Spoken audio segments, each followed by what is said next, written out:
Bueno, me da mucho gusto ver esta sala llena, me da muchísimo gusto ver a Juan Carlos, a Gaby, a Claudia. Bienvenidos todos. Quiero decirles que para el Consulado de México, que es la casa de México y de todos los mexicanos, pero también de todos los amigos de México, es un verdadero honor presentar hoy un libro que Gaby Arnaud ha hecho, no solamente con una investigación histórica y jurídica muy profunda, sino fundamentalmente con toda la sensibilidad y con todo el amor que tiene a una saga familiar que ha sido heroica y que merece todo el reconocimiento de México, pero también de quienes amamos la libertad, de quienes amamos la justicia y de quienes amamos el patriotismo. Claro. Para mí es un honor presentarles a Gaby Arnaud, la heredera de esa trayectoria de lucha, de heroísmo, una mujer que se ha dedicado realmente con toda inteligencia y profundidad a investigar y a divulgar la obra de la familia. Gaby, eres bienvenida, muy bienvenida. Me da mucho gusto también recibir a Juan Carlos, compañero, cómplice en todas estas luchas y que desde luego también tiene mucho que contarnos. Está por incorporarse a nuestra mesa Jorge Sellares. Tuvo un viaje de última hora a Londres, pero está regresando, así que esperamos que llegue en cualquier momento.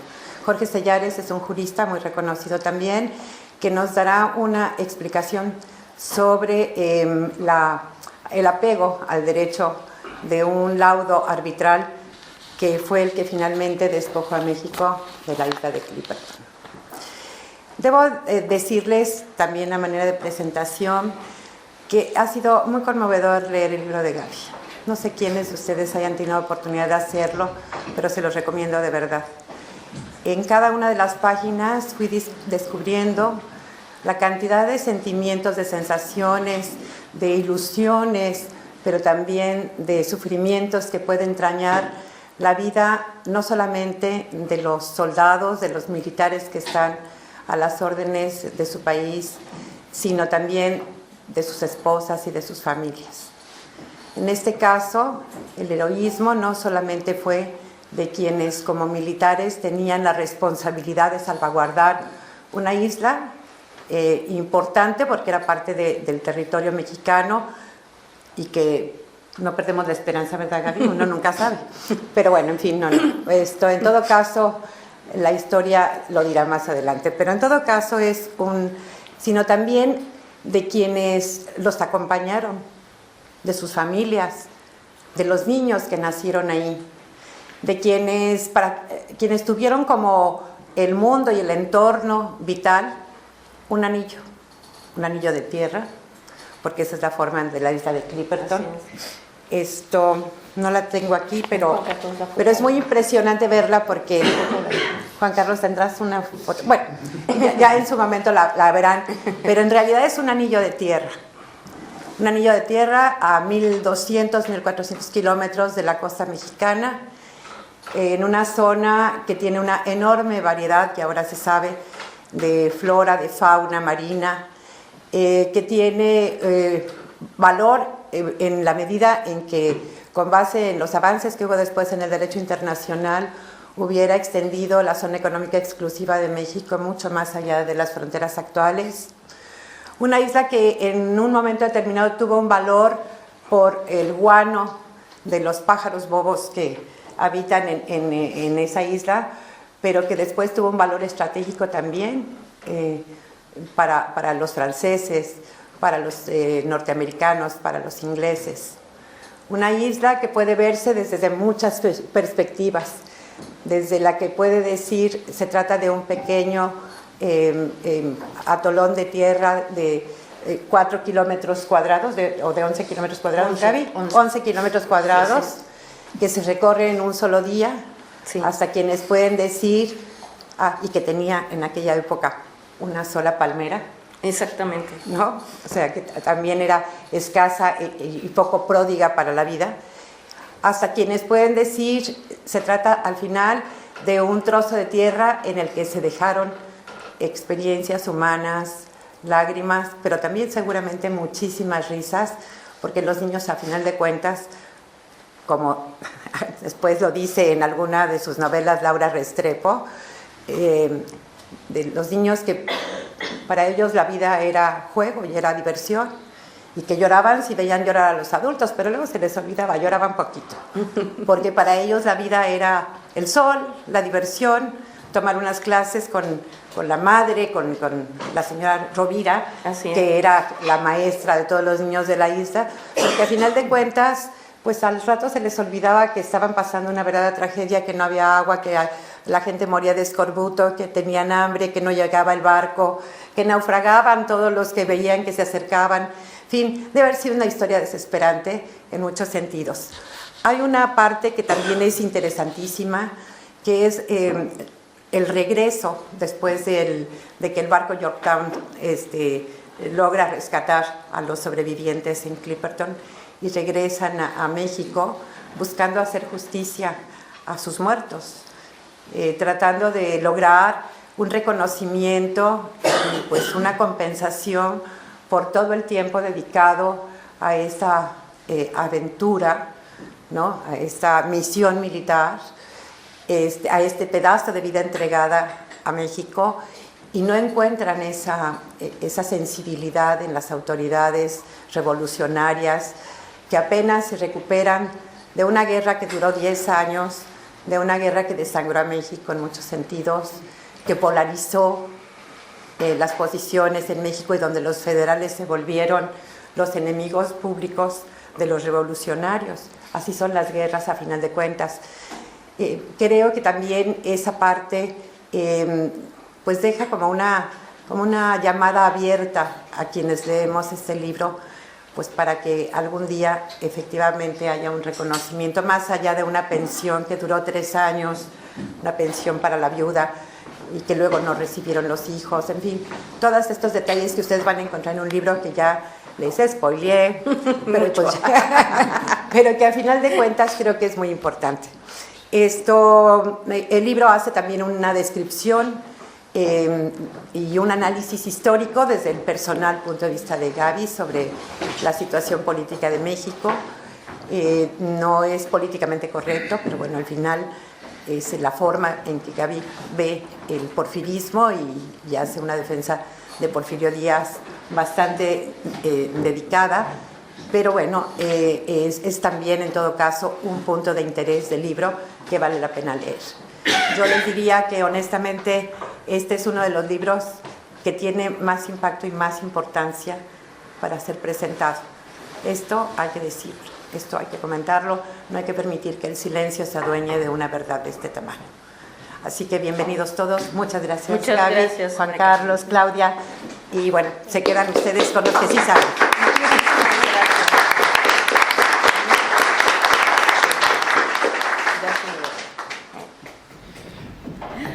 Bueno, ahora vamos a pasar con Claudine. Dime. Gertizer. Mi alemán no es muy bueno.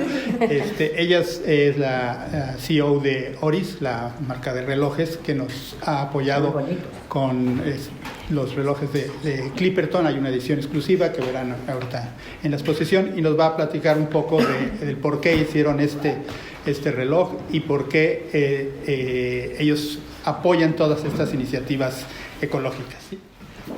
Well, thank you very much. A very warm welcome by my side, and it's a great honor to be invited here for this event, for this evening, and it's a very, very great pleasure to know you, to meet you. I never thought that I'm going to meet relatives who have lived on this island and who have lived this troubled past in this very, very unique island. Thank you very much for inviting Oris and our team, which is also here, and it's really a great pleasure. And well, we have something which we share. It's this beautiful small island, this unique island out there, and you might think how does it come that a Swiss watch company is involved in such a lonely island out of nowhere? No people's living there, and you might think, what are they doing on this island? They cannot really sell watches there. So basically, apart from producing high-quality mechanical Swiss watches, we are very, very much passionate about bringing change for the better. And bringing change for the better in a sense which is also combined with raising awareness about ocean conservation and poaching. So let's maybe see what we have. So for instance, looking at this picture, which actually has been taken on Clipperton, you see the pollution. What happens in a beach with a lot of pollution, and when we see pictures like this, we have the feeling we have to act, and it's not only that we want to preach, it's also that we really want to act and to do something. So ORIS is involved mostly concerned about the oceans, also because since the 1960s we are producing diving watches. So that's one of the reasons, of course, that we are very close and very much involved with the oceans. And since more than 10 years, we are developing projects to support the ocean conservations. We have launched more than 12, I think, limited edition in the meantime. We have a lot to tell. I could tell hours and hours about the stories of each limited edition, but I suggest we rather speak afterwards. We certainly will have time to speak, because there is just too many things to tell. Of course, the most important is that one, the Clipperton. And we also have a book about the Clipperton. So during our sponsorships, during our engagement with the ocean conservation, we also came across with the expedition to Clipperton, which was led by Michel Labrock and Julie Ouimet. These two are Canadians.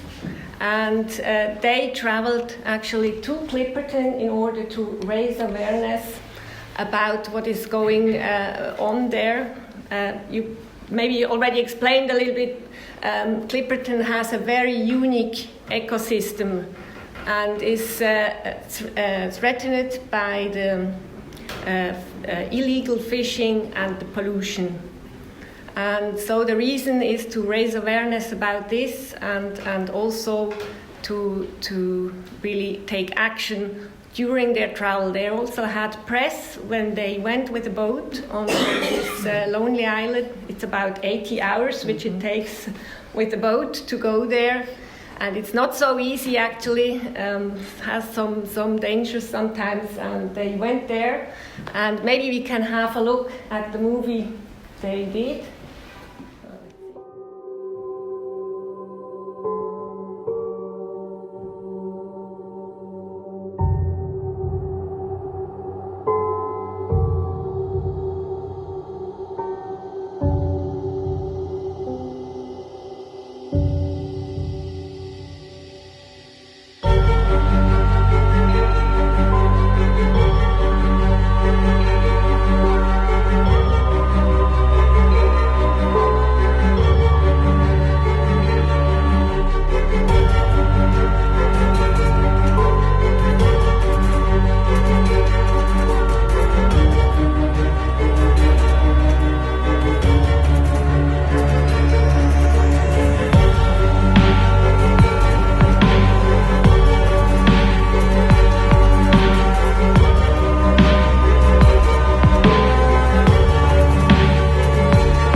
So, for a functional ecosystem, it's actually very, very important that also the sharks survive. And here we can see a hammerhead, and as you can see in the movie, there was they took a shark and they planted a sender to the shark so that the shark can be traced where he goes and to see how he moves, and this helps to protect the sharks and to know more about the sharks' lives and mostly to really protect them. And the team implemented about 11 senders when they were there, and these senders are quite expensive. So Oris also sponsored some of these senders in order to help this shark tracking, and they achieved really that they knew a lot more, and it helps to protect them when they know where they go. And furthermore, what also was their job then when they were there is to clean the island from all what they could at that moment when they were there. So they collected about 95 kilos of trash. And also what they achieved, they created a special zone for protection of the area. You probably also heard about this. It's about 12 miles, which is now protected, so that it's really not allowed to do any fishing there. Yes, I think that's very roughly the story of Clipperton, which combines, which brings us together here today. And I could tell a lot more, but I suggest let's do it later on all together. You can come up to me, to our team, which is here also. And I just would like to say thank you very much for giving us this opportunity. Thank you very much for taking care on Clipperton and on the history of Clipperton, on all the what is involved with Clipperton. It's a great honor that we can work together. Thank you very much to all of you. Thank you very much.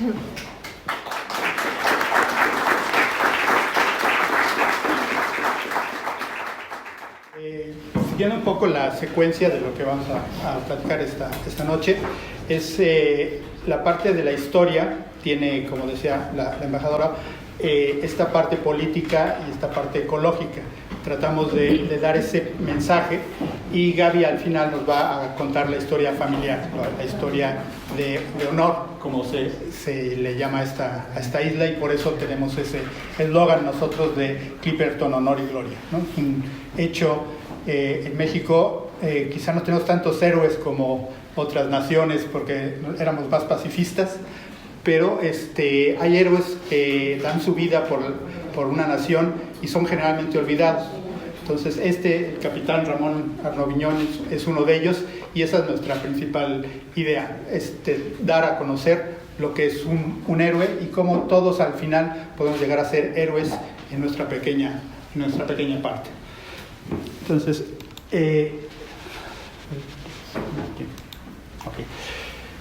para los que no conozcan Clipperton, está situado a 1280 kilómetros de Acapulco, 945 kilómetros de las islas Revillagigedo. Y esto es importante, ahorita verán por qué. Hawái está a 4.940 kilómetros y las Islas Marquesas a 4.000 kilómetros. Es decir, es una isla que está más cercana al continente americano que a las islas del Pacífico. Esta situación es curiosa en términos de la isla. La isla, sí, esta es una visión aérea en la cual vemos que es una laguna al centro. Esta parte que se ve verde es una laguna al centro, y todo el borde es la boca de un volcán. Por eso tiene esa disposición tan especial. Son 7 kilómetros cuadrados y 10 kilómetros en perímetro. La parte central son 2,5 kilómetros.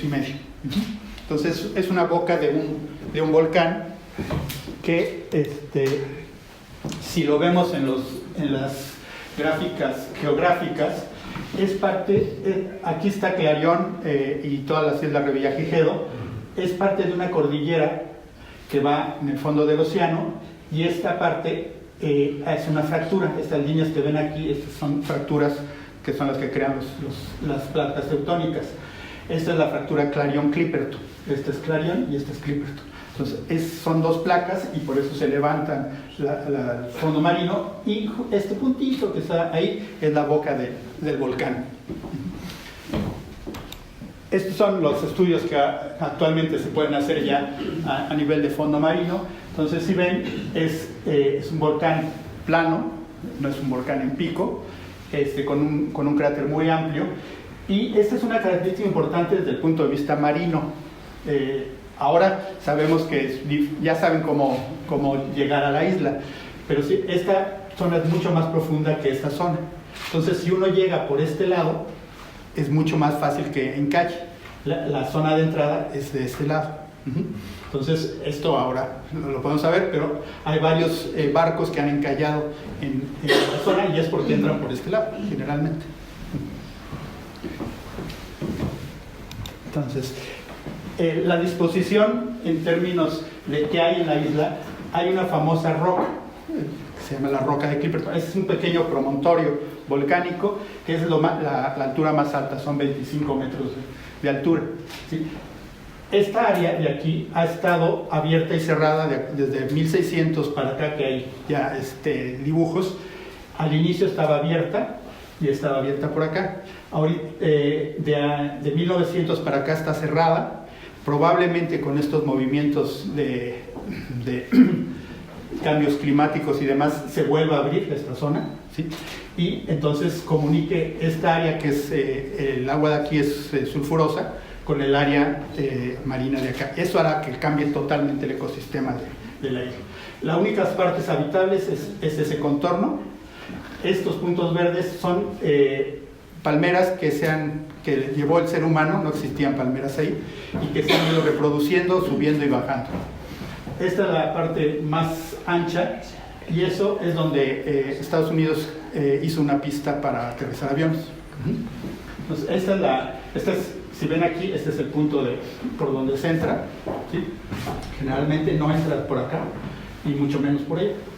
Los barcos generalmente encallan de aquel lado. Entonces, esa es la situación geográfica. Ahora, el contexto histórico. La isla, obviamente, el Océano Pacífico no se sabía de él hasta que los españoles llegaron, en específico Cortés llegó y empezó a mandar barcos hacia el Océano Pacífico. El otro que subió fue Magallanes, ¿sí? Que fue el que le puso Océano Pacífico. Pero Cortés fue el primero que mandó ya barcos para allá, porque realmente lo que querían era llegar a Asia, ¿sí? Se toparon con un continente en medio, pero ellos iban para Asia, entonces pues había que saltar, ahora sí que el tope, ¿no? El primer registro es Álvaro de Saavedra y Cerón, en 1527, que en su libro de navegación dice que vio una zona que seguramente era una isla, y eso se ve por los pájaros. Aquí hay mucho pájaro bobo. Entonces, cuando uno va ahora sí que en un barco y ve muchos pájaros, eso quiere decir que hay tierra, porque el pájaro no puede volar mucha distancia. Entonces, dependiendo a dónde vas, pues es si te vas a tierra o no te vas a tierra. Él no, él simplemente dijo que la vio, ¿sí? En esa época pues, nos estaban registrando todo lo que veían, pero él lo vio. Que es un poco difícil de entender, es las rutas que tomó Magallanes y que tomó Saavedra y Cerón. La roja es la de Saavedra y Cerón.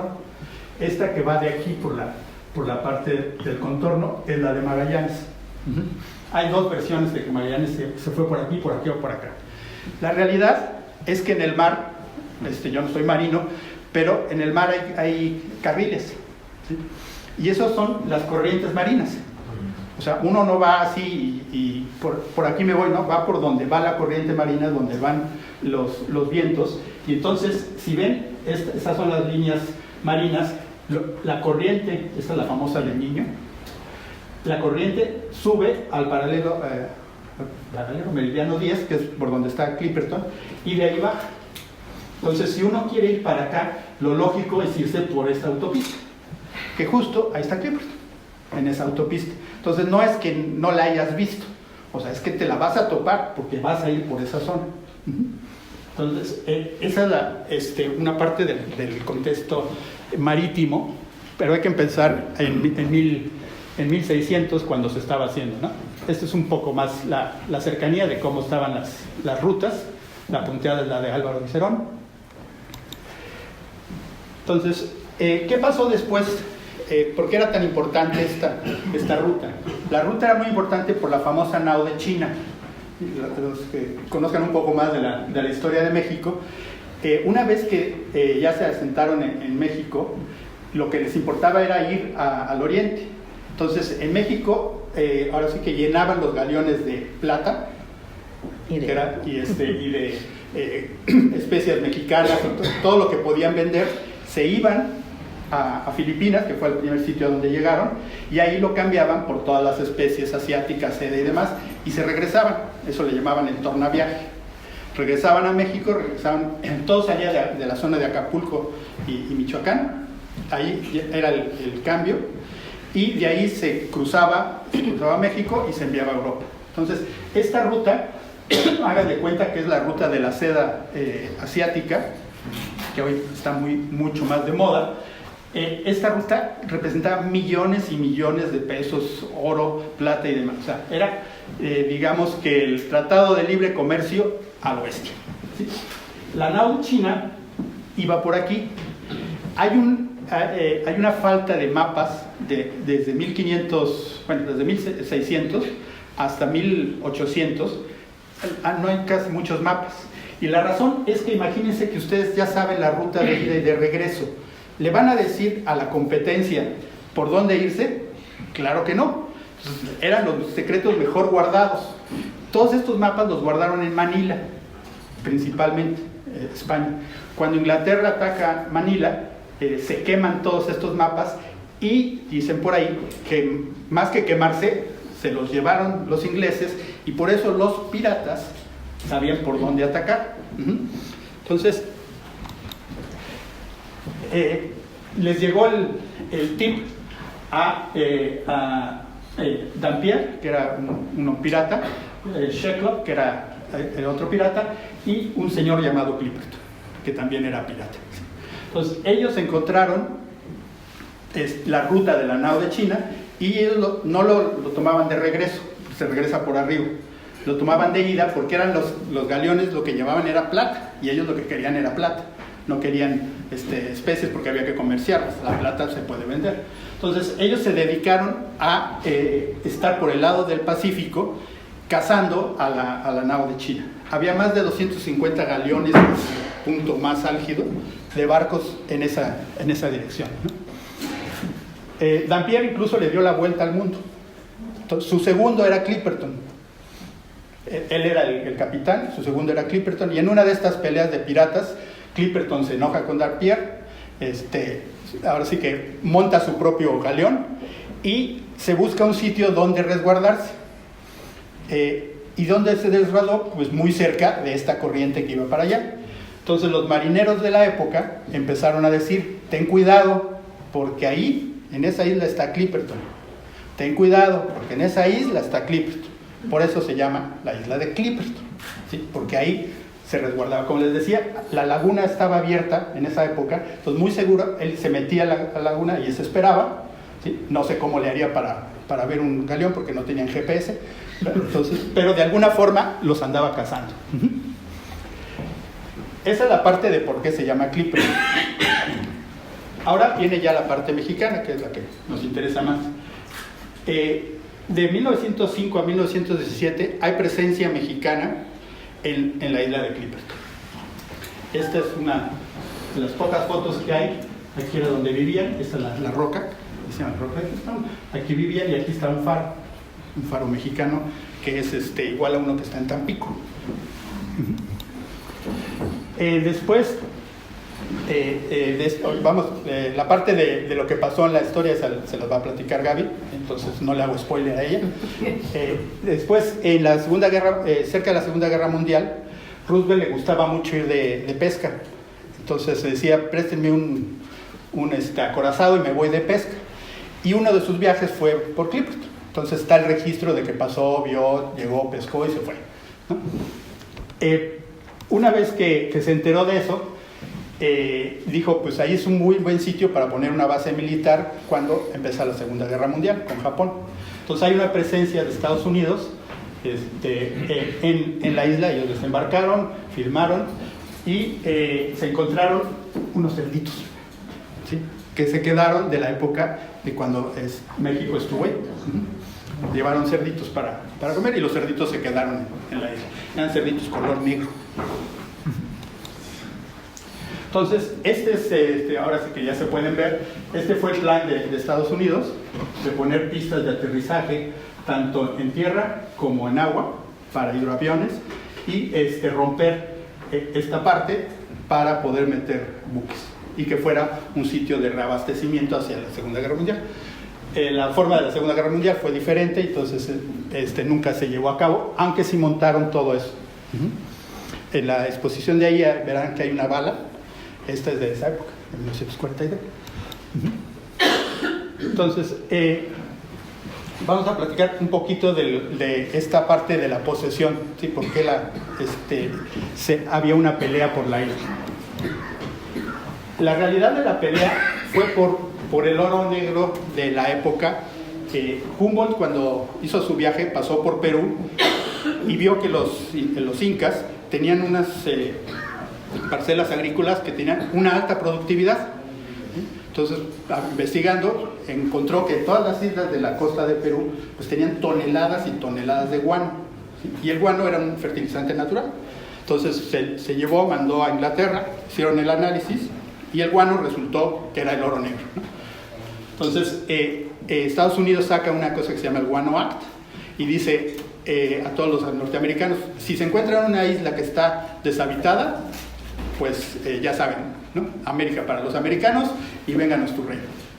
Entonces salieron de San Francisco muchos empresarios buscando islas. Obviamente primero se fueron sobre México, Perú ya lo tenía Inglaterra, entonces buscaron cuántas islas se encontraron y se encontraron Clipperton.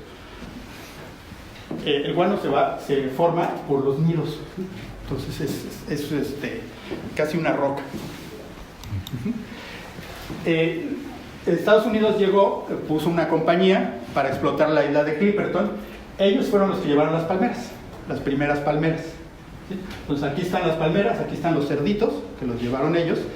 Y en un viaje de regreso a San Francisco, el cónsul de San Francisco de México se entera de que habían venido de Clipperton y que estaban explotando Clipperton, le avisa a Porfirio Díaz y Porfirio Díaz manda inmediatamente un destacamento militar a ver, porque esa isla era parte de España y por lo tanto ya era parte de México. Entonces así es como México va a la isla. La historia ya de la isla, este es una de los barcos que llegaban por el guano y habían hecho, estos son los típicos muelles de guano, ¿sí? Entra el barco aquí, se acerca lo más posible y le sueltan todo el guano y se va, ¿no? No lo hacen a pala, así es como se hacía. En esa época que se estaban peleando por el guano, Francia llega tarde al Pacífico y tenían ya mapas, como les decía, los mapas ya los tenían los ingleses, ya Clipperton sabía dónde estaba, y entonces Napoleón III manda a un navío francés a tomar nota de lo que se encuentra. Pasa por la isla de Clipperton, no desembarca en 1858, hace el dibujito, que es el dibujito, y se va a Hawái, que eran las Islas Sandwich, y ahí presenta un papel diciendo me acabo de encontrar una isla para Francia, para Napoleón III, y como me la encontré en Semana Santa, pues se va a llamar la Isla de la Pasión. Entonces va y la registra. Pero eso fue en 1858. O sea, él dice, me la encontré, no hay nadie, es mía. Bueno, el mapa más famoso de la época, de 1720, de Hermann Moll, pues ya ponía la isla de Clipperton. O sea, él ya todo el mundo sabía dónde estaba, cómo estaba y dónde estaba. ¿Sí ven? Está justo en el meridiano 10 grados. Entonces ya existía en mapas pero pues, el francés pues, la registró ahí en Hawái, que aparte de Hawái pues, no tenía vela en el entierro, ¿no? Pero bueno, eso fue la razón. Este es el mapa de Moll, ¿sí? Y si ven, hay mapas desde 1679 en donde ya se registraba la isla como tal, ¿no? Entonces, incluso este es un mapa que tenemos la fortuna de tener el original aquí afuera, ¿sí? De 1771, en donde es la carta de las posesiones de México en el Pacífico, y ahí está la Isla de la Pasión, porque también México le había llamado la Isla de la Pasión. Este es un mapa italiano que también está acá, el original, y ahí está la roca de Clipperton y la roca de la Pasión. Hay varias versiones, la ponían en diferentes sitios, pero es la misma. No hay otra en esa zona. Entonces, como ven, para 1858, en que mi francés es muy malo, ¿cómo se dice? No, que la registra, pues ya había registros anteriores a esa fecha que daban, no solo estaba, sino, este es un registro inglés de cómo era la isla, o sea, ya había mucha más información de cuando llega Francia, ¿no?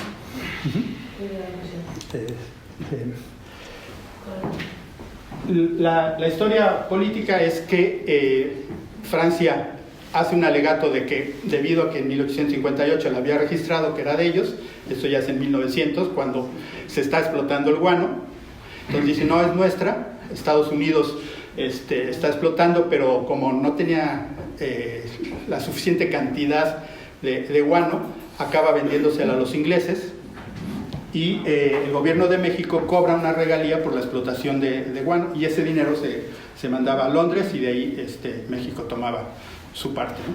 Entonces, pero los franceses insisten. Entonces Porfirio Díaz manda a García Cubas, que era el geógrafo por excelencia de la época, a que haga todo un caso de por qué la isla era mexicana, y en esa época lo que se hacía es que se mandaba a un árbitro internacional. Entonces se elige a Víctor Manuel III de Italia a que diga de quién es.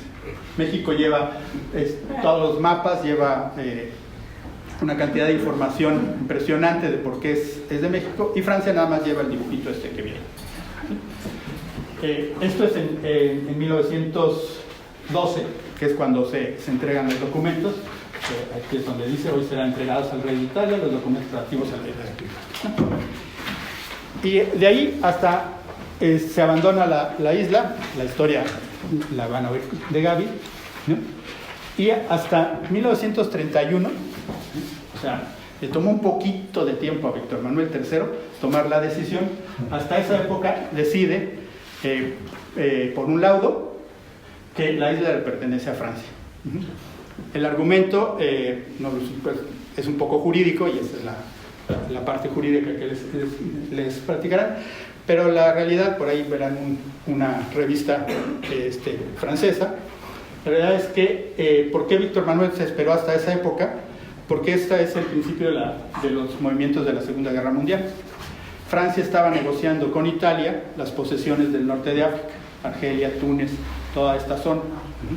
Entonces, en esas negociaciones de qué te doy, qué me das, qué es tuyo, qué es mío, pues encontraron la isla de Clipperton, y seguramente Mussolini, que era el que mandaba, no era Víctor Manuel III, Mussolini pues lo puso en la mesa y dijo, curiosamente la revista que está ahí, que es la visita de Laván a Italia con Mussolini para darse el abrazo del gran acuerdo que tenían, adentro en el interior está que le acaban de dar a Francia la isla de Clipperton. La misma fecha, una coincidencia un poco rara.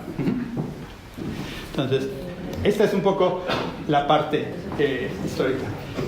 ¿Por qué es importante la situación de la isla de Clipperton hoy en día? ¿Sí?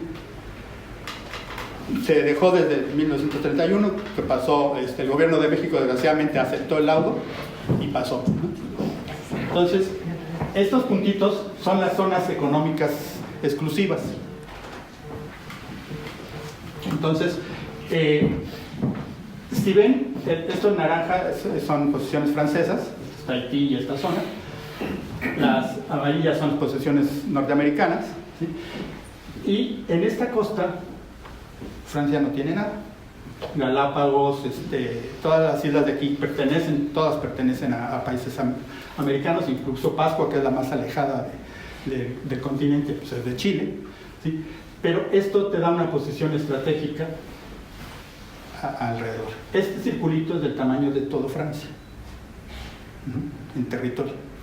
Además tiene una cosa que se llaman nódulos polimetálicos, que son para la industria electrónica y que se pueden explotar ahí. Aquí se explota casi el 80% del atún en esta zona, ¿sí? Entonces tiene ciertas importancias estratégicas. Esa es la razón de por qué se vuelve interesante la isla de Clipperton, ¿no? Por ahí verán en la exposición que hemos montado, se emitieron timbres, ¿sí? Que eso también es una cosa curiosa, ¿no? El gobierno de Estados Unidos, la compañía de fosfato emitió timbres para las cartas con sus gentes. Entonces aquí tenemos varios timbres originales de la época y también timbres mexicanos que reclaman que era mexicana, ¿no? Bueno, pues esto es un poco la historia rápida de la parte de dónde está, porque es importante, y el contexto político-económico. Sí, hay muchos detalles de por qué la isla es mexicana. Tiene toda la forma, pero hay que abrir un nuevo juicio a nivel internacional. Y elementos hoy en día, gracias a toda la tecnología que existe, pues tenemos acceso a mapas, que una persona normal como nosotros podamos comprar un mapa de 1700 y donde está ahí, pues es algo que no se podía hacer en esa época, ¿no? En 1900 no se podía. Pero yo creo que lo más importante es que, como decíamos, desde 1905 hasta 1917 vivieron mexicanos ahí, nacieron mexicanos ahí y murieron mexicanos ahí. Esto da posesión en cualquier parte. Es más, si uno nace en un avión y el avión es de un país, pues uno es de ese país, ¿no? Entonces, más una isla. Entonces, quizás es el argumento más claro. El otro es una cuestión jurídica que se llama vicio de origen en un juicio. Si uno demuestra que hubo un vicio, el juicio se declara nulo y entonces se podría volver a abrir. Que la causa habría que buscar en los archivos de Italia esta negociación en lo oscuro entre Laván y Mussolini, qué es lo que se negociaron, ¿no? A mí me gustaría que les explicaras un poco la importancia que la isla de Clipperton tiene actualmente desde el punto de vista económico y por qué sería importante para México si la pudiéramos recuperar. Una es, les digo, tener un punto en el océano es el tamaño de Francia. O sea, tenemos toda esa zona. En esa zona se pesca el atún, el 60% del atún mexicano. México tiene permiso para pescar en esa zona por Francia, porque de Francia es el único país que tiene permiso de pescar ahí, los demás no, ¿sí? Pero ahí es una zona de pesca muy alta. Los nódulos polimetálicos tienen los metales que se usan en la electrónica, en circuitos electrónicos. Entonces hay una disputa internacional muy fuerte porque los rusos principalmente y los chinos se fueron a océano abierto y meten unos barcos que rascan, así como limpiar una zona, rascan el fondo marino para sacar los nódulos. Pero al rascar, y esta es una parte...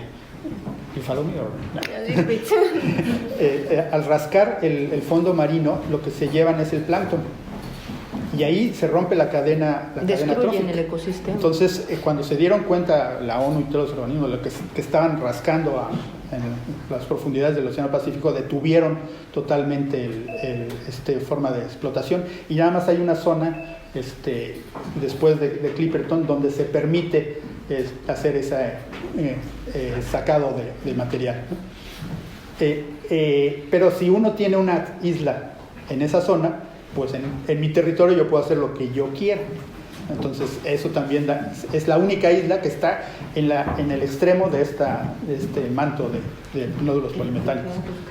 Entonces esa es una parte importante, claro, es una tecnología diferente, ¿sí?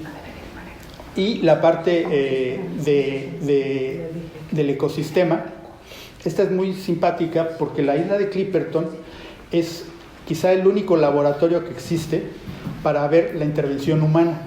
¿Sí? Antes de que los humanos llegaran, ¿sí? Antes de que los humanos llegaran, la isla no tenía más que cangrejos y pájaros bobos. ¿Sí? Cuando llegan los humanos meten nuevas especies y el meter 2 especies en un ecosistema virgen es único. O sea, desde el punto de vista científico poder hacer este experimento es increíble. Entran las palmeras y entran los cerditos, y los cerditos se comen a los cangrejos. Los cangrejos se comen la vegetación, pero si yo me como al cangrejo, entonces la vegetación sube. Entonces, mientras hubo cerditos, en la isla tuvo vegetación, y las palmeras empezaron a florecer, porque los cangrejos no se lo comían. Entonces, la palmera es una cuestión natural para defenderse de los huracanes y de todo esto y crear una zona fértil, ¿no? Cuando llegaron los americanos en 1974, ese cerdito que vieron ahí no lo estaban acariciando, fueron y mataron a todos los cerditos, ¿sí? Se los llevaron, pero llevaron un nuevo elemento a la isla, la rata. Entonces hubo una invasión después de ratas porque ya no había cerditos y volvieron a salir los cangrejos, entonces se volvió a cambiar el ecosistema. Hasta hace como 15 años hubo una expedición para tratar de matar a las ratas, porque las ratas estaban comiendo a los huevos de los pájaros bobo, entonces los pájaros se tenían que estar subiendo cada vez más para protegerse y esta isla es un punto de transición de los pájaros bobo, si no, no pueden llegar hasta allá. Entonces estos efectos son únicos, ¿no? Lo que nos platicaba Claudine de los tiburones que se han podido seguir de ahí llegan hasta Perú, y si uno mata un tiburón en la cadena trófica, ¿sí?, lo que está matando es el departamento de limpia y barrido de especies no viables en el ecosistema. O sea, matar un tiburón, te estás llenando de basura el océano, ¿no? Entonces no hay que matar tiburones. Entonces este tipo de experimentos que se pueden hacer en la isla son únicos, ¿no? Aquí hay un dato curioso que me comentaba mi abuelo, que nació allá. Curiosamente, todos los años que ellos vivieron ahí, nunca se enfermaron. O sea, no, ni de una gripa, ni de nada. O sea, parecería algo extraño, ¿no? Barajamos la idea de que era un ecosistema tan limpio, tan natural, que no existía pues realmente el microorganismo, ¿no? que es el que provoca, o los virus, ¿no? Que son los que provocan el daño, ¿no? Perdón. Sí, adelante. Por si no lo habían visto, pero supongo que sí, esto es Clipperton, que es un atolón. Un atolón, es decir, que una laguna interior y donde parece ser que es muy difícil desembarcar. Si alguno ha mirado los programas, que algún programa hay de Thalassa o algo así, donde van a la isla de Clipperton, tienen muchos problemas para desembarcar. Y explicará también por qué Francia no pudo desembarcar en 1858, cuando el teniente de navío Kerqueden descubre la isla. Pasemos. Voy a ir rápido, porque yo ya sé que llego tarde, tampoco voy, por si alguno no lo ha situado. Esto está en medio del Océano Pacífico, pero, bueno, pues... tampoco las islas del Revillagigedo son muy cercanas, por tanto México también, si las colocaba aquí, era un poco difícil. Sigamos. Esto es cuando hay una expedición francesa, de esto que sale en programa Thalassa, que hacen una medición de los vientos y demás, y está vacía la isla. Sí que hay una bandera francesa y una placa, pero poca cosa más. Y de hecho coincide en el programa Thalassa con el cambio anual que la Marina francesa hace de la bandera. Básicamente, para situarnos, el Estado tiene 4 elementos: población, territorio, organización política, soberanía. Si no tiene uno de los 4 elementos, no es un Estado. En cuanto al territorio, el territorio tiene básicamente tierra, mar y aire, y el mar se delimita por mar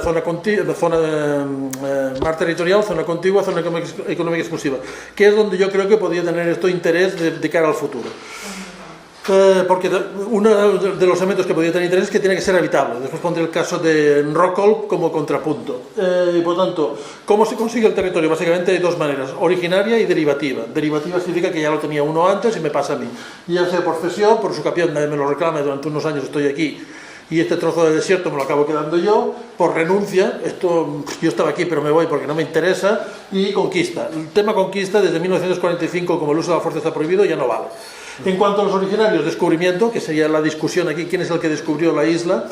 La accesión es aquello que hay un volcán de fondo del mar y aparece y esto se incorpora a la isla que ya tenía. Krakatoa, por ejemplo, ¿no? O la isla que estaba apareciendo en Tenerife, hay un trozo de volcán submarino que está saliendo. O en Pakistán ha aparecido una isla en medio del mar, o en medio del Mediterráneo hay una isla que aparece y desaparece periódicamente. Y el origen de nadie sabe por qué, pero un territorio que es originario del Estado, lo que era res nullius y en algún momento pasa a ser territorio del Estado. En cuanto, ya digo, territorio, suelo y subsuelo, mar territorial, zona contigua, zona económica exclusiva y el aire hasta la estratosfera. Por lo tanto, esto a la que no se puede respirar y el cielo deja de ser azul ya no es territorio del Estado. Criterios para delimitar fronteras geográficos, ríos y montañas, el de Talve, que es uno de ellos, cartográficos medianos paralelos y utiposidetis. Esto es el caso clave. El utiposidetis es un criterio que significa que la delimitación colonial pasa a ser delimitación internacional. Es decir, que las fronteras que había puesto España, por ejemplo, entre la Capitanía General de Quito y el Virreinato de Lima, aquello pasa a ser una frontera internacional. O la frontera que había hecho Francia entre Camboya y Vietnam, cuando los dos eran protectorado francés, eso pasa a ser frontera internacional. Y por un lado significa esto, que la frontera administrativa colonial pasa a ser frontera internacional, pero después significa también que aquello que se incluía en el territorio de la colonia se traspasa al nuevo Estado sucesor. Es el motivo por el cual, por ejemplo, Argentina reclama las Malvinas, porque ellos dicen las Malvinas en españolas pasan a ser mías, aunque no hubiera nadie, porque el problema es que no había nadie. O el hecho de que, por ejemplo, la zona norte del Canadá, donde no hay nadie tampoco, pero nadie considera que aquello es nullius y se puede ocupar. En el caso de Clipperton, esa es la discusión clave. La discusión es, ¿el señor que descubrió la isla es el francés o es el español que en 1520 y pico lo llamó Isla de la Pasión? El francés también lo llama Isla de la Pasión. ¿Es la misma isla o no es la misma isla? Y aquí empezamos con las mediciones geográficas y las dudas sobre si es o no es. Si fuera que sí, y por tanto se hubiera incorporado en el territorio español, pues el laudo arbitral hubiese dicho por efectividad, pues sería español. Si fuera que no, entonces el segundo principio que se suele utilizar es el de efectividad. Uno puede tener un título, pero no tiene suficiente con el título, tiene que haber ejercido algún control efectivo.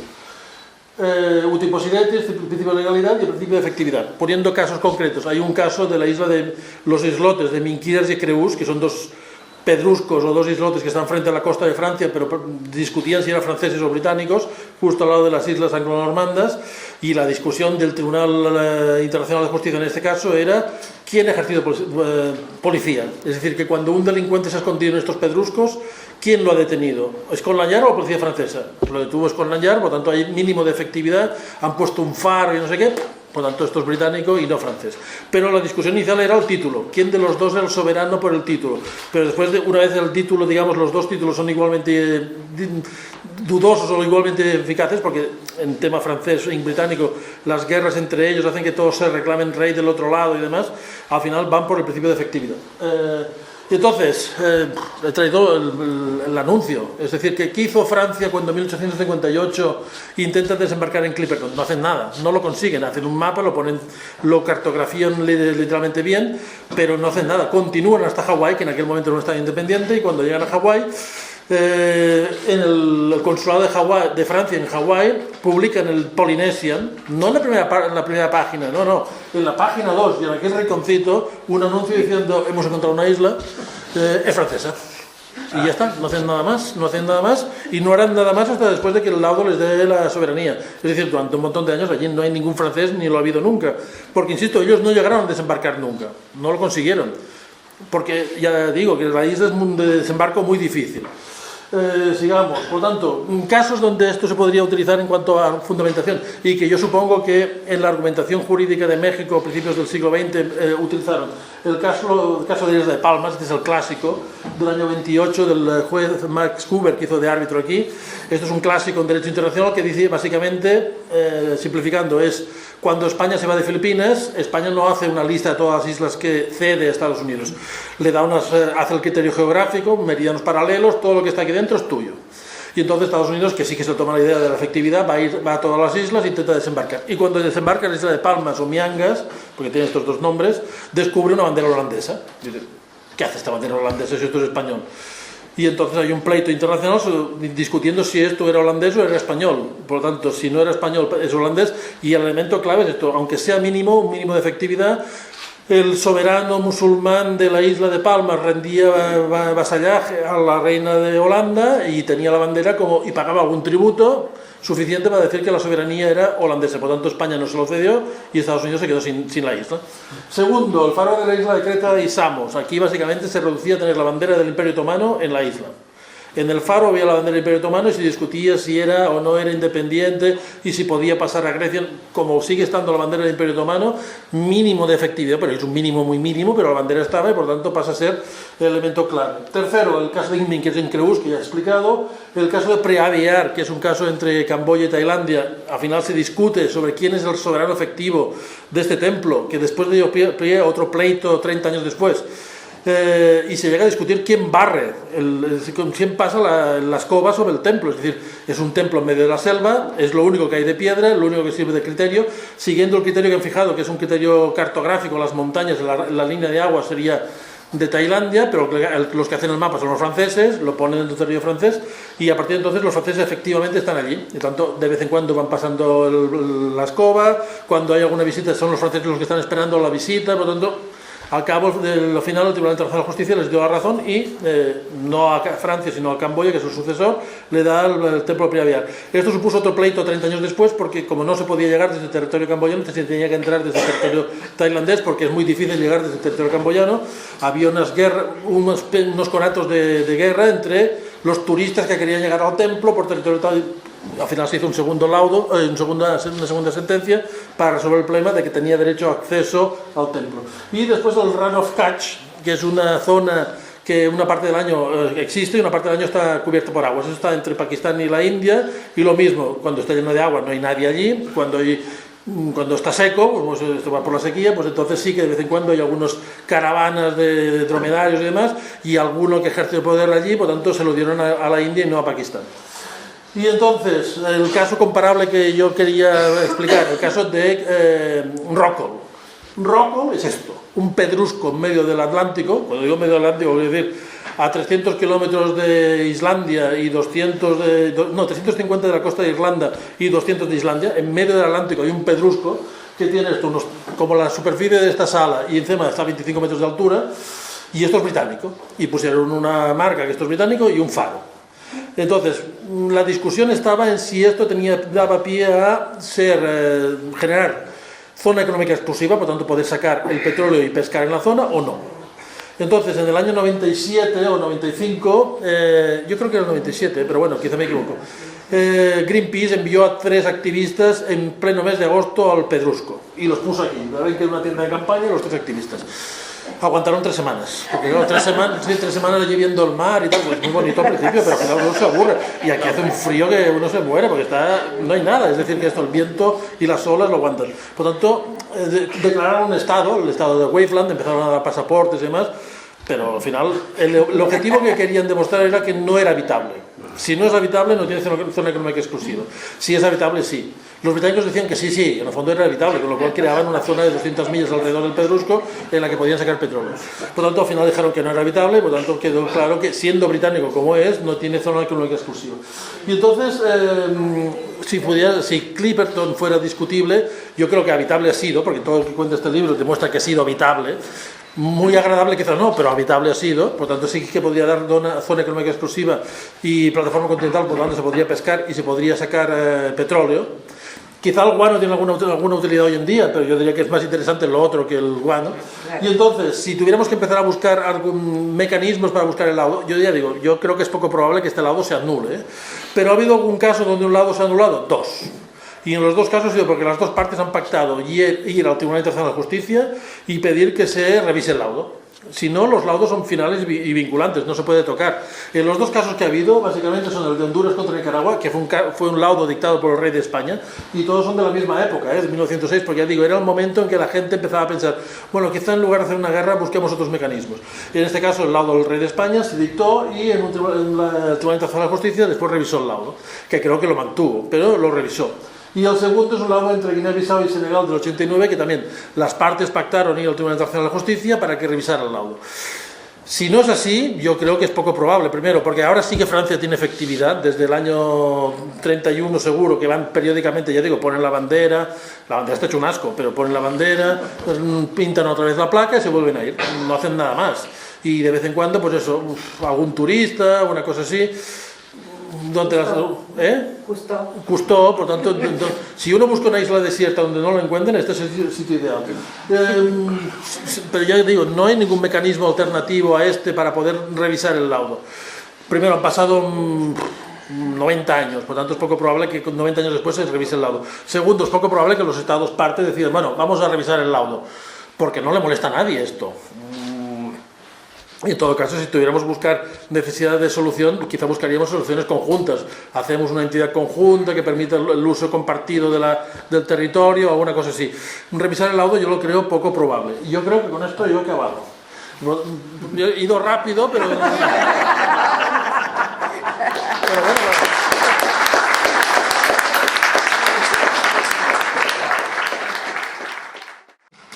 Bueno, pues yo quiero empezar por dar las gracias a María Carmen porque nos ha abierto este hermoso recinto que además para mí es muy emocionante estar aquí en esta casa mexicana y fuera de nuestra patria, pero que aquí es México. Y muchísimas gracias, María Carmen. También gracias a Joaquín y a Ana, que pues nos han brindado todo el apoyo para poder hacer este evento tan emotivo. También quiero dar las gracias pues a todas las personas que están aquí presentes y también a las ausentes que han colaborado, entre ellas a Claudine, que está aquí presente, que han colaborado con el proyecto Clipperton de una o de otra forma, diferentes profesionales que se han unido a nuestro proyecto para irle dando fuerza. Y bueno, realmente les tengo que agradecer mucho a muchos amigos, así que sería muy larga la lista de agradecimientos, así que todos están incluidos. Muchísimas gracias. Cuando yo fui consciente de la fecha en que se iba a realizar este evento, 20 del 02 del 2020, me pareció una fecha muy curiosa, interesante, pero lo que yo pensé en ese momento fue: voy a revisar qué acontecimientos históricos importantes sucedieron en el mes de febrero en Clipperton. Así que advertí emocionada que realmente en el mes de febrero se sucedieron momentos decisivos para la historia de Clipperton. Estoy realmente convencida de que las pequeñas pinceladas que yo les voy a dar de la historia les van a dejar con el deseo de la lectura del libro para entrar en todos los detalles, ¿no? En febrero de 1914, el buque de guerra Tampico fue hundido en la única batalla naval que ha tenido México en toda su historia. Y además contra otro barco mexicano, ¿sí? La razón fue que el Tampico se había cambiado de bando. Estamos en la época de la Revolución, había diferentes bandos, y el Tampico era lógicamente de Huerta, pero en ese momento decide cambiarse de bando. Entonces entran entre dos barcos mexicanos en esta lucha naval, y frente a las costas de Baja California es donde es hundido el Tampico. ¿Por qué es importante para Clipperton este acontecimiento? Porque este buque había sido designado para llevar los suministros entre el continente y Clipperton. Cada 2 o 3 meses el Tampico llevaba todo lo necesario a Clipperton, además de los suministros, alimentos, medicinas, y era el medio de transporte para que algunos salieran de la isla y fueran al continente, y por supuesto también el poder tener noticias sobre los acontecimientos que se daban en México. Así que con este hecho, pues en Clipperton lógicamente en aquel momento no saben que había sucedido esto, y en Clipperton se quedan esperando que lógicamente un barco mexicano pues llegara en un momento a brindarles todos estos suministros. El presidente de México de aquel momento pues no nombra ningún otro barco para llevar los suministros a la isla, y lógicamente esta gente pues queda abandonada a su suerte. También en febrero de 1914, hacia finales, sucede otro acontecimiento interesante. Como ya lo mencionaba Juan Carlos, en Clipperton hay una situación que, por un lado, hay muchísimos huracanes que acontecen con mucha frecuencia alrededor de Clipperton, tormentas tropicales, etcétera. Y por otro lado, la isla está rodeada por 7 como cordilleras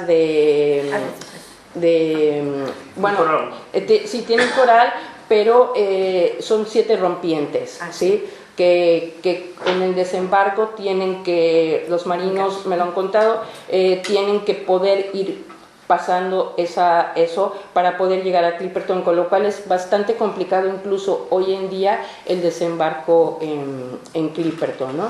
Entonces, bueno, resulta que en una de estas fuertes tormentas, estamos a finales de 1914, el barco con bandera norteamericana Nokomis, que era una goleta, este barco ahí pues se queda encallado.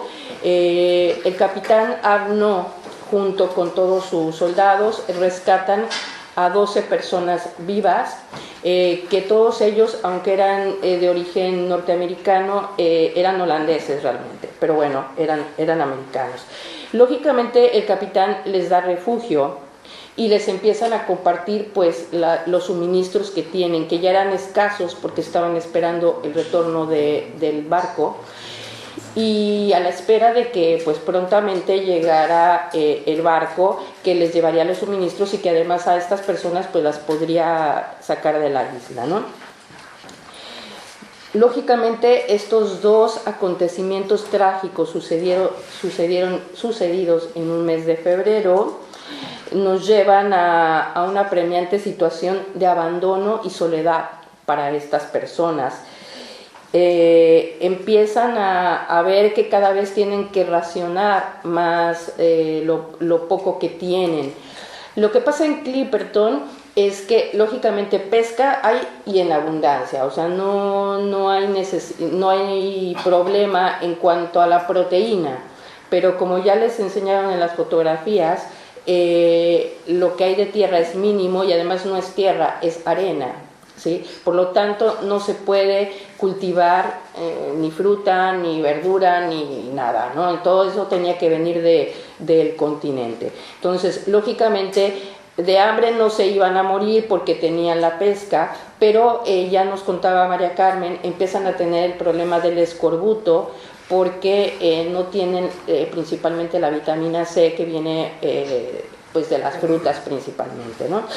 Entonces, bueno, pues empiezan a pasar los meses y se ven en la forzosa necesidad de encontrar una manera de ir al continente, porque ven que pasan muchos meses y el barco pues no regresa, no saben qué ha pasado, y se da un acto realmente para mí de un gran heroísmo por parte de 4 de los integrantes del Nokomis, porque deciden aventarse a una gran aventura heroica. ¿Qué es esto? De lo que había sobrado del Nokomis, que la goleta se había destrozado, recogieron algunas maderas y lograron construir una pequeña lancha, pero lancha, o sea, en que cabían 4 hombres que iban a remar. Aquí sí tenemos algún marino que no me dejará mentir, remar 1200 millas náuticas, o sea, es una verdadera proeza y una verdadera locura, además en un mar Pacífico que de Pacífico no tiene nada, o sea, que es bravío y que es tremendo, ¿no? Bueno, pues estos 4 hombres deciden que, pues, que la única manera que hay es lanzarse a intentar llegar a Acapulco, que es el punto más cercano, para pues pedir auxilio, ¿no? Y pues así lo hacen. Transcurren varios meses y Clipperton no sabe nada. Piensan posiblemente pues se murieron, posiblemente no llegaron, no saben qué ha pasado. Y un día ven en el horizonte un barco. Era un barco con bandera americana, el Cleveland. Y este barco pues se queda encallado, no puede, lógicamente los barcos no pueden entrar hasta la isla, se quedan encallados fuera. El capitán Arno en otra lanchita que tienen va hacia el barco y habla con el capitán del barco del Cleveland. El capitán del Cleveland le explica que todo lo que está sucediendo en México, le explica pues que la revolución está pues realmente en un gran caos, que se suscitan un presidente tras otro, que bueno, que realmente es una revolución civil muy importante y que realmente nadie se está acordando de Clipperton, sinceramente, ¿no? Y de la gente que está en Clipperton porque están en otra situación. Este hecho le hace pensar al capitán del Cleveland que pues lo más conveniente es que no solamente salgan en el Cleveland las personas que van a rescatar los holandeses, sino también le brinda la oportunidad a que salgan los soldados y sus familias. Sin embargo, le explica el capitán del Cleveland a mi bisabuelo que la razón por la que ellos se encontraban en Acapulco, ahí enfrente de las costas mexicanas, un barco norteamericano, y además un barco de guerra norteamericano que tenía que hacer en las costas de México, le explica que la razón es que los Estados Unidos han invadido México. Lógicamente, mi bisabuelo como soldado le agradece que le lleve toda esta información, le agradece que se lleve a estos hombres, pero le explica que él considera que en ese momento pues son enemigos, ¿sí? Lógicamente son 2 países enemigos en ese momento y que lógicamente él como mexicano y como soldado no va a tomar a irse en ese barco. Sin embargo, mi bisabuelo baja a tierra y le explica toda esta situación a todos sus soldados, a toda la gente, y les dice que él les permite que se vayan en el barco, que ellos se salven y que él se quedará en Clipperton hasta no recibir órdenes de sus superiores. Como soldado él no podía dejar lo que él estaba haciendo, ¿no? Y bueno, pues la respuesta heroica desde mi punto de vista y preciosa de todos sus soldados fue decirle: capitán, nosotros con usted hasta el final. Y por supuesto no nos vamos a ir con el enemigo, nos quedamos aquí. Bueno, pues que se vayan las mujeres y los niños. Mi bisabuela fue la primera que le dijo: yo no me voy, yo me quedo aquí contigo, ¿sí? Y así fue, se quedó ahí y todas las demás mujeres dijeron lo mismo: nosotras no nos vamos. Bueno, pues el capitán del Cleveland se llevó a las demás personas, les dejó algunos suministros que lo que les pudo haber dejado, y les prometió que hablaría con el gobierno mexicano para explicarles pues que la situación de Clipperton cuál era y que pues que les enviaran a un barco. En esta historia no solo los hombres y los soldados son protagonistas. Yo considero que también las mujeres, lideradas por mi bisabuela Alicia Rovira, también fueron grandes e importantes protagonistas. Yo no quiero contarles toda la historia porque me gustaría que leyeran todos los detalles en el libro, pero realmente ella es una mujer con un carácter férreo y que saca adelante, como decimos en México, al buey de la barranca, ¿no? O sea, con mucha fuerza, con mucho entusiasmo. El rescate de 3 mujeres adultas y varios niños, entre los que estaba mi bisabuela, lógicamente de las 3 mujeres, una de ellas era mi bisabuela Alicia Rovira, la esposa del capitán, se realizó hasta el 18 de julio de 1917. Estamos hablando de 1914 a 1917, estuvieron abandonados. No llegó nunca más un barco, no supieron nunca más nada. En ese lapso de tiempo muere el capitán también en un acto heroico, mueren los demás hombres pues de escorbuto en diferentes sucesos y situaciones. Así que aquel 18 de julio de 1917 aparece en el horizonte un barco, y también en un barco norteamericano, también un barco de guerra, el Yorktown.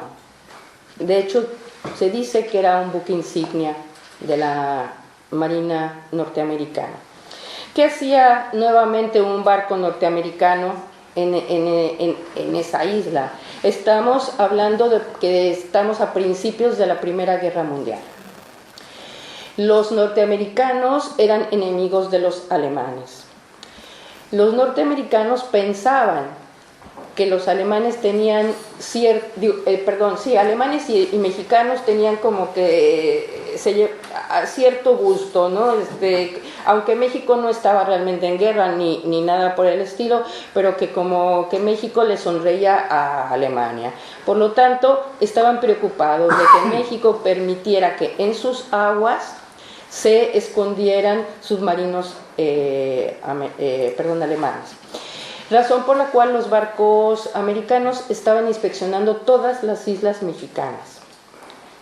Aquí viene un punto interesante. Estados Unidos considera que Clipperton es una isla mexicana, si no, no la hubiera estado inspeccionando. ¿Sí? Bueno, la bitácora del capitán del Yorktown, que tuvimos acceso gracias a Estados Unidos, nos permitieron revisar esta bitácora, todo lo que decía sobre el desembarco en Clipperton. Para él dice que fue verdaderamente el rescate de estas personas, para él fue un milagro. Él no pensaba realmente pasar tan cerca de Clipperton porque sabía de las dificultades que esto le podía traer. De hecho, él quería alejarse lo más posible y verla así como que desde lejos y decir que la vio, pero al estar dando vueltas alrededor de Clipperton, vio gente que pedía auxilio. Y mandó una lancha que llegó hasta la orilla, y pues ¿cuál fue su sorpresa? Que cuáles alemanes, ni que nada. O sea, lo que había ahí eran 3 mujeres adultas y un puñado de niños. Y como dice él, tras varios años de abandono y en un estado emocional realmente crítico. Acababa de suceder un suceso trágico que, bueno, no lo voy a contar ahora, pero que, bueno, que era determinante. Él describe a la esposa del capitán Arnaud, dice él, como una mujer guapa y muy distinguida, y a pesar de su corta edad, parecía mayor debido al sufrimiento que había soportado. También él cuenta que le impresionó que llevaba ella una caja de metal muy bien cuidada, en la cual llevaba un vestido de fiesta, un collar de perlas, jabones, o sea, todo lo que ella había estado cuidando durante estos años, y que ella pidió poder asearse para presentarse ante el capitán debidamente pues vestida y como correspondía a una señorita de aquella época, ¿no? Además dice que era una mujer muy culta, conocía varios idiomas y que pudo hablar con él perfectamente en inglés. Y también dice que le causó profunda admiración el hijo mayor del capitán, que al igual que sus hermanos, él vio que eran los únicos niños de tez blanca y rubios, ¿no? El mayor de ellos, llamado Ramón, cuenta que lo tuvieron que buscar en la isla, tuvieron que mandar al teniente a buscarlo porque la lancha ya tenía que salir de la isla, la tarde se estaba viniendo encima y no encontraban a Ramón. Entonces el teniente fue a buscarlo y lo encontró tratando de bajar la bandera mexicana que estaba izada, porque a pesar de que su padre y todos los soldados ya habían muerto, ellos seguían cada día izando la bandera mexicana y llevando a cabo pues todo aquello que les había enseñado su padre, ¿no? Entonces él quería bajarla porque él quería llevársela a México y pues presentarla a las autoridades mexicanas. El teniente lo ayudó y pues lógicamente salieron corriendo hacia la lancha y llegaron al barco. ¿Por qué querían hacer esto con tanta premura? Porque precisamente tenían miedo de aquellas rompientes que les decía yo y que tenían que pasarlas antes de que cayera, bueno, todavía con luz y todo esto. Además tenían miedo de que los aventara y que bueno, pues se hundiera, ¿no? Mi abuelo Ramón me contó que para él era realmente importante llevar esa bandera ante las autoridades mexicanas porque su padre le había enseñado pues que a ser una persona honorable, a respetar la bandera, a querer la bandera y a querer a su país, a México, ¿no? Encontré otro acontecimiento en un febrero, pero era en el año de 1931. El rey Víctor Manuel otorga la soberanía de Clipperton a Francia, también en un febrero, ¿sí? Después de pensarlo durante 25 años. Y frente a acontecimientos históricos trascendentales para Italia en su relación con Francia, que Juan Carlos ya nos explicó, y desde mi punto de vista personal, sin tomar en cuenta toda la documentación que México había estado enviando. ¿Sí? Yo he tenido la oportunidad, y Juan Carlos, de ver el documento. Es un libro enorme, en mi libro hay una parte de él con una gran cantidad de documentación para demostrar que la isla de Clipperton siempre, bueno, lógicamente perteneció primero a España y pasa a ser parte de México después de, bueno, que todo fue mexicano. Mis estudios universitarios como politóloga me movieron lógicamente a investigar más sobre todos estos acontecimientos históricos, políticos, económicos que rodearon los trágicos acontecimientos de Clipperton. Pero realmente lo que más me motivó desde muy pequeña fue escuchar repetidamente de boca de mi abuelo su historia, la historia de Clipperton, ¿no? Y para mí este proyecto, esta historia comenzó una mañana de verano en Acapulco, que a mi abuelo le encantaba, todos los veranos íbamos a Acapulco y a mi abuelo le encantaba muy temprano, antes incluso de que aparecieran los primeros rayos del sol, a él le gustaba ir a caminar por la playa. En muchas ocasiones, lógicamente, yo fui con él, siendo pequeña, y después de caminar un buen rato nos sentábamos viendo hacia el mar, casi la mayoría de las veces en silencio, observando, escuchando las olas, contemplando. Yo creo que él pensaba lógicamente en su isla, pero un día rompió el silencio y realmente con la voz entrecortada, con lágrimas en los ojos, señaló hacia allá y me dijo: hija, allá está mi isla, Clipperton. mi patria chica. Ahí nací, ahí aprendí mis primeras letras y aprendí a ser lo que soy, un hombre de bien. Esa isla fue mi casa. También en ella se quedó la sangre de mi padre y de todos sus hombres, todos ellos valientes soldados. Ahora ya no tengo patria chica. Mi pasaporte dice que soy de Clipperton, Guerrero, México, pero eso ya no existe. ¿De dónde soy entonces? También me contó que un día vinieron de la embajada francesa y me pidieron que aceptara la nacionalidad francesa. Yo, con mucho respeto y amabilidad, les contesté, de ninguna manera. Mi padre murió defendiendo la soberanía de México, de Clipperton para México. Yo me moriré como mexicano.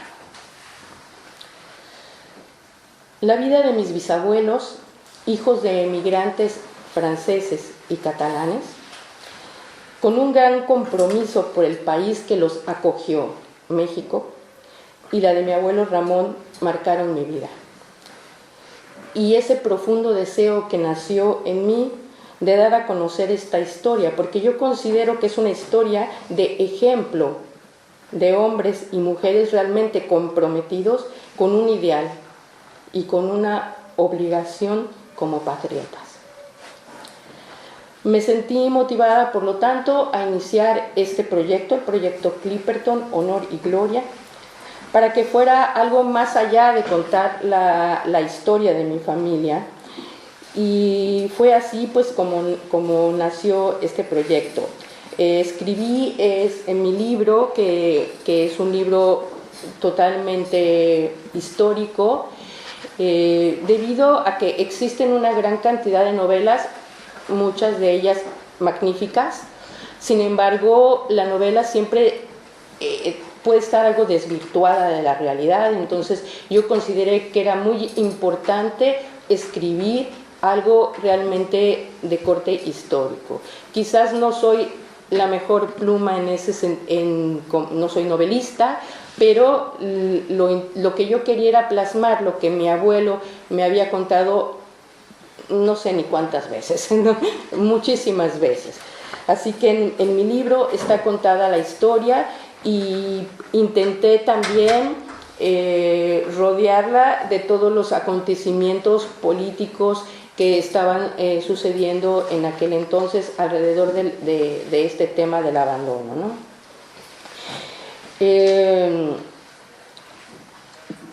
Como les decía, en el proyecto hemos conseguido a lo largo de estos años, iniciamos en 2015, y hemos conseguido una gran cantidad de colaboradores profesionales de diferentes áreas que nos han estado apoyando pues para lograr los avances que hemos ido teniendo. Me he podido presentar en varios foros, principalmente en México, pero también aquí en España, foros tanto gubernamentales como privados, pues con grandes privilegios como estar con los diputados en México, con los senadores en México, en relaciones exteriores en México, hablando sobre este tema con el objetivo quizás muy lejano de que la isla pueda ser mexicana, pero sí, como decía Jordi, más con el objetivo de poder hacer cosas en común con Francia, ¿no? Bueno, pues les agradezco mucho la atención que nos han prestado a toda esta charla. Como les dije en un principio, les he dado una pincelada muy pequeñita de la historia. Espero que a través del libro quieran conocer todos los detalles, porque esos actos heroicos maravillosos están contados en el libro. Me podría yo pasar ahora toda la noche explicándoles todos los detalles. Me gustaría que los pudieran ver en el libro. Les agradezco. Vamos a dejarlos ahora con un pequeño video muy cortito, pero para finalizar, siempre en cada una de mis presentaciones pido para estos héroes mexicanos desconocidos lo que promete nuestro himno nacional mexicano. Un recuerdo para ellos de gloria, un laurel para ti de victoria y un sepulcro para ellos de honor. Muchas gracias. En memoria de los mexicanos que murieron heroicamente en la isla de Clipperton. El ser humano tiene un inmenso deseo de conquistar, de poseer, de poder. Nuestro futuro depende de cómo reaccionemos ante la adversidad. Una responsabilidad que recayó sobre los hombros de nuestros antepasados. Pero toda decisión implica riesgos, sacrificios y tiene consecuencias. Ser héroe y dejar un legado. Pueden quizás habernos quitado un pedazo de patria y aún así seguimos en pie. Pero si destruimos nuestra historia, si olvidamos sus logros, sus hazañas y actos heroicos, es como si nunca hubiéramos existido. Que del centro de Clipperton se escuche el grito sonoro.